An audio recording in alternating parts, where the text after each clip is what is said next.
Assalamualaikum warahmatullahi wabarakatuh. Kembali lagi dengan Jiwan TV, Inspiring Creativity and Education. Nah guys, jadi kali ini saya nggak sendirian, saya ditemani sama rekan saya. Perkenalkan, saya Fakri Wildan. Dan saya Alim Faizan Edit. Kali ini kita akan mewawancarai peserta yang lolos OSN tingkat provinsi. Ya, jadi sebelumnya teman-teman dari OSN boleh kenalin diri dulu nggak sama bidangnya masing-masing? Perkenalkan, nama saya Muhammad Kamal, saya di bidang matematika. Perkenalkan, nama saya Abdul Rajab, saya dari bidang geografi. Perkenalkan, nama saya Tabrani, saya dari bidang matematika. Perkenalkan, nama saya Afifah Kairiza, saya dari bidang biologi. Perkenalkan, nama saya Fitri Ramadhani dari bidang astronomi. Oh, baiklah. Nah, jadi kan ada sobat-sobat Jiwan di rumah yang belum tahu nih, apa itu OSN. Jadi bisa nggak kalian jelasin, apa sih bedanya OSN ini sama lomba-lomba lain gitu? Jadi OSN ini kepanjangannya itu Olimpiade Sains Nasional. OSN ini ada beberapa tingkat. Yang pertama itu OSNK, itu kabupaten. Jika lolos kabupaten, maka lolos tahap selanjutnya itu OSNP. Dan jika lolos lagi, dilanjutkan ke OSNN nasional. OSN ini merupakan kompetisi yang dinaungi oleh Kemendikbud. Bedanya dengan Olimpiade yang lain itu karena OSN ini oleh pemerintah, sedangkan Olimpiade lain itu ada yang dari sekolah, ada juga dari fakultas. Nah, jadi nanti kalau menang mungkin sertifikatnya lebih bergengsi ya dari lomba-lomba yang lain. Nah, ya. Baik. Terus kita juga menanya nih, untuk mengikuti OSN ini apa sih yang menarik perhatian gitu? Apa yang membuat OSN ini tuh menarik untuk diikuti? Karena OSN ini kan tadi karena kata Bang Fahri lebih bergengsi ya, berarti kesulitannya tuh pasti lebih tinggi gitu. Jadi kenapa sih tertarik buat ikut OSN? Ketertarikan kami itu ya karena sertifikatnya itu bisa diajukan ke fakultas tempat kuliah, bisa dilanjutkan untuk kuliah. Berarti jurusan yang diambil sesuai dengan lomba yang diikuti. Tentu. Ya. Nah teman-teman, jadi bisa di-spill nggak awal mula kalian ikut Olimpiade ini gitu? Kayak awal-awal dulu kalian tuh mau ikut ini daftar sendiri atau diajak sama itu gitu? Kalau awal mula saya itu dari mulai kelas 10 itu diajak sama Bukdes untuk masuk Olimpiade Casio. Olimpiade Casio ini merupakan olimpiade yang diadakan oleh brand Casio, memakai kalkulator Casio. Nah, mulai dari situ diajak sampai seterusnya untuk mengikuti Olimpiade Matematika. Kalau Abil? Kalau dari saya sendiri, saya emang dari kemauan sendiri dari mengikuti lomba ini. Tabrani? Kalau saya awalnya diajak sama Bu Yul untuk ikut lomba Casio, sama Kamal juga. Jadi setelah mengikuti lomba tersebut juga direkomendasikan lagi ke lomba-lomba lainnya hingga lomba OSN. Oh, jadi kalau lomba matematik rata-rata diajak ya teman-teman. Nggak susah masuknya. Persaingan ketat, Amal. Diza gimana? Kalau saya pertama kali ikut lomba itu karena emang ketertarikan sendiri untuk ikut lomba. Cuman awalnya tuh mau ikutnya astronomi. Karena saya mikirnya nggak ada astronomi di sama ini, jadi masuknya biologi. Dan keterusan sampai sekarang. Dari astronomi ke biologi. Kalau ketertarikan saya mengikuti astronomi ini karena cuma penasaran dengan luar angkasa. Macam-macam ya awal mulanya kalian masuk itu. Nah, jadi selama mengikuti OSN ini tuh ada gak sih momen-momen yang kayak menegangkan atau yang berkesan selama mengikuti OSN ini? Kalau mulai dari pelatihannya mungkin ada beberapa itu pas dia pelatih sama Bu Yul itu, kalau pelatih sama Bu itu agak tegang gitu. Tapi kalau pas mulai OSNK-nya itu tegangnya itu pas mengerjakan soal, karena soalnya cuma 20 tapi cuma 20, waktunya 3 jam tapi terasa singkat gitu waktunya. Spill satu nggak apa-apa? Kalau saya sendiri saat menegakkannya adalah saat menjawab soalnya ada yang ragu tapi tidak diisi. Padahal yang kita anggap ragu itu benar jawabannya. Tabrani gimana? Kalau saya sebenarnya menjelang ujian OSN itu saya sempat sakit sekitar beberapa minggu. Jadi ketika itu saya paksakan untuk cepat sembuh supaya ikut lomba. Totalnya lolos. Beruntung sekali ya. Kalau Kak Vita? Mungkin untuk yang berkesan itu sebelum OSN tingkat kabupaten ini saya mengikuti pelatihan selama seminggu. Itu saya belajarnya mulai dari jam 7 pagi sampai jam 6 kurang lebih setiap hari. Habis itu kalau untuk yang menegangkannya itu waktu itu saya nggak berani buka pengumuman sendiri, jadi dibukain oleh salah satu kerujuan Zazi. Kalau yang menegangkan saya itu ketika mengikuti pelatihan di waktu Padang Panjang, karena di waktu itu tuh menurut saya tuh bukan apa-apa dari mereka, dan mereka tuh yang suatu yang wow, dan saya cuman di bawah itu. Nah teman-teman, jadi kan setelah kalian lolos OSK, kalian ada nih pelatihan di Padang Panjang. Jadi bisa nggak kalian spill ke teman-teman di rumah apa aja keseharian kalian selama di Padang Panjang itu? Sama berapa hari tuh? 5 hari. 5 hari. 4 malam. Ya 5 hari 4 malam. Jadi kesehariannya tuh seperti biasa, bangun pagi, mandinya gantian, anak kami laki-laki sering terlambat. Lalu sarapan bersama, habis itu diantar ke SMA Stu Sumbar.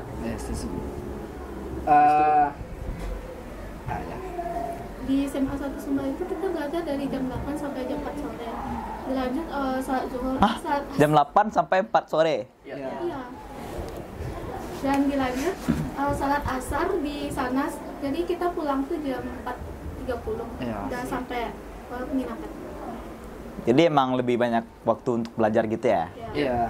Jadi malamnya Di penginapan juga belajar, Bang. Ya, di penginapan pun kami juga belajar. ya kita belajarnya Di sama-sama. khusus MTK kami dikasih PR, dikasih berupa soal gitu. Cuman Dan di mapel lain soalnya pun belajar. susah gitu. Wow. Untuk mengerjakannya pun Apa yang lain gimana? Astronomi sama biologi gimana? Kami Enjoy. belajar mandiri. Belajar mandiri. Cuma dikasih modul pembelajaran yang ada di sekolah. Itu belajar mandirinya sampai jam berapa? Tergantung kita capeknya jam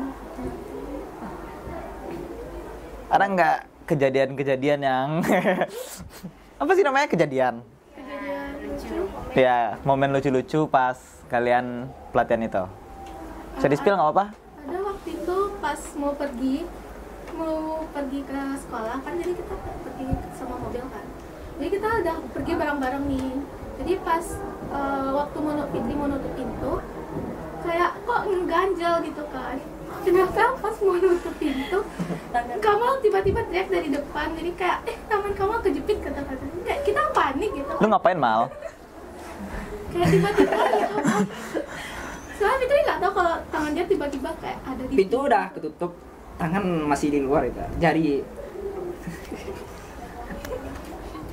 Tapi karena cowok kan, au.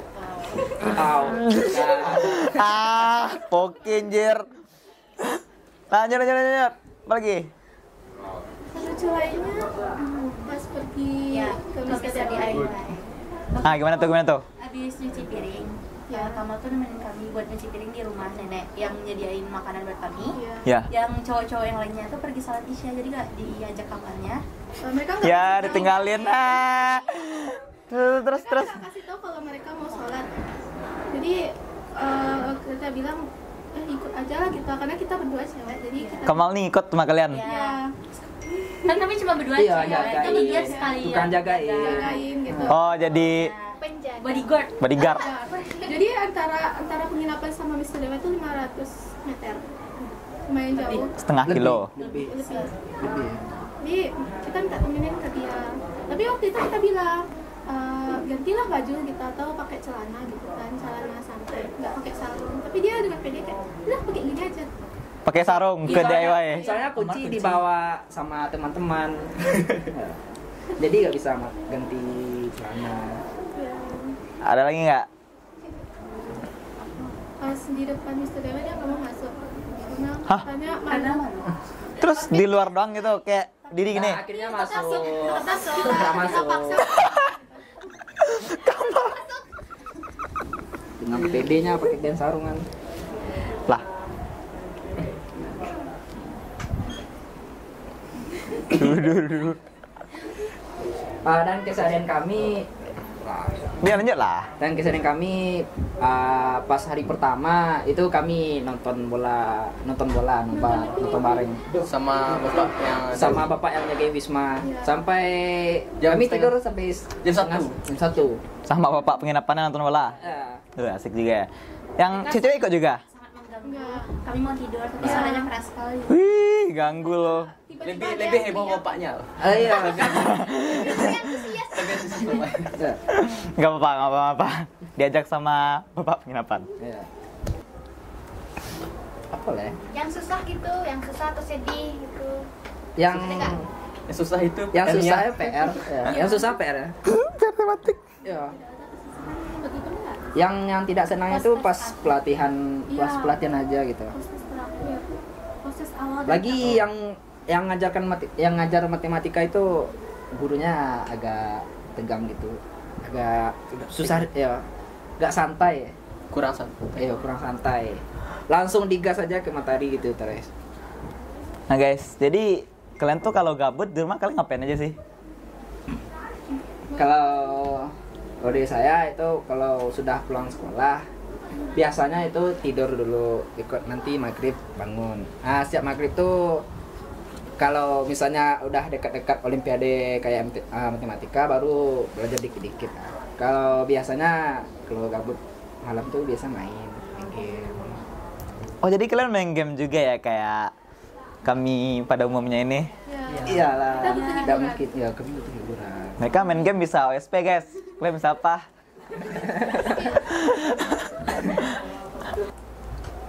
Kalau dari saya sendiri, kalau sudah tiba di rumah, biasanya langsung makan dan sudah makan main HP.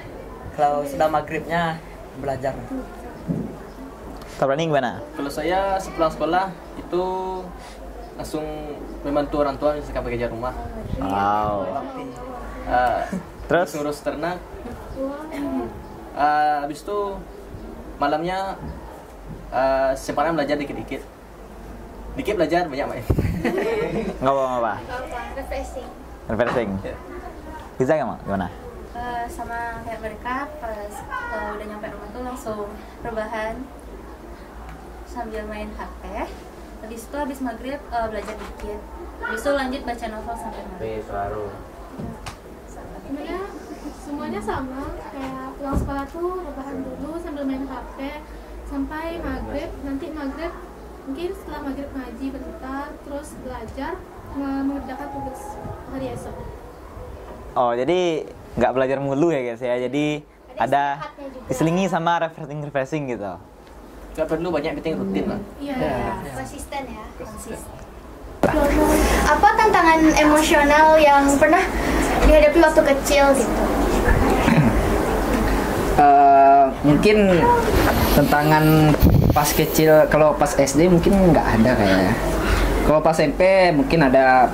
Pas SMP saya udah ikut Olimpiade Matematika sejak SMP kan. Jadi tantangannya itu ya pulang sekolah langsung belajar lagi gitu.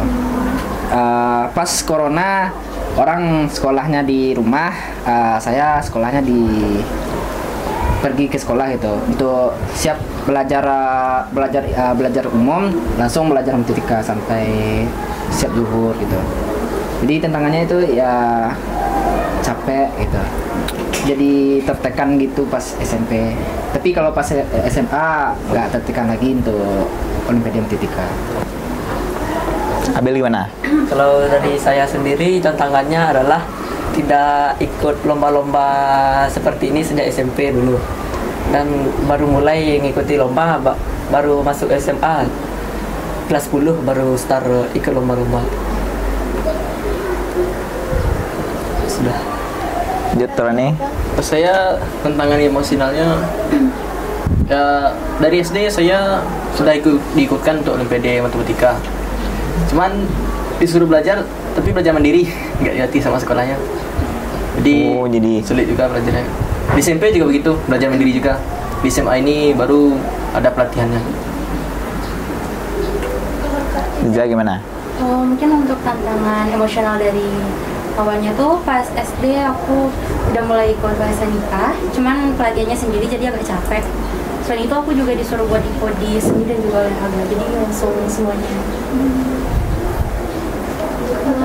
Aku dari SD tuh ikut lomba, cuman di bidang non akademik. Aku ikut dari SD sampai SMP aku ikut tahfiz, baru pas yang akademik baru pas SMA. Nah, jadi teman-teman ada nggak tips-tips untuk adik-adik kelas 10 sama kelas 11 dalam mengikuti OSN ini gitu? Ada? Motivasinya itu mulailah start dari sekarang gitu, sebelum terlambat. Soal setiap tahunnya makin meningkat gitu kesusahannya, jadi harus disiapkan dari sekarang.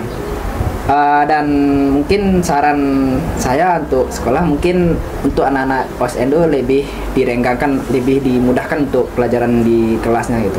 Karena soalnya kami mungkin agak kesusahan gitu ngejar yang di kelas sama yang di OSN, jadi agak susah membarenginya gitu. Antara OSN sama belajar biasa. Numpuk gitu ya jadinya? Iya, ini lomba OSN ada dan PR di sekolah pun ada, jadi bingung. Susah bagi waktu. Ya, susah bagi waktu. Pelatihan untuk OSN itu cuma sekitar 1 jam atau lebih dikit. Karena kita pelatihan itu setiap pulang sekolah. Iya. Kalau biologi 1 kali seminggu. Klub TK menjelang lomba. Jadi motivasinya itu mulailah start dari sekarang untuk anak yang ke 10 dan juga begitu juga anak-anak yang kelas 11. Baiklah Sobat Jiwan, sampai jumpa di podcast selanjutnya. Saya Fakri Wildan, pamit undur diri. Dan saya Alim Faisan Edit, pamit undur diri. Assalamualaikum warahmatullahi wabarakatuh.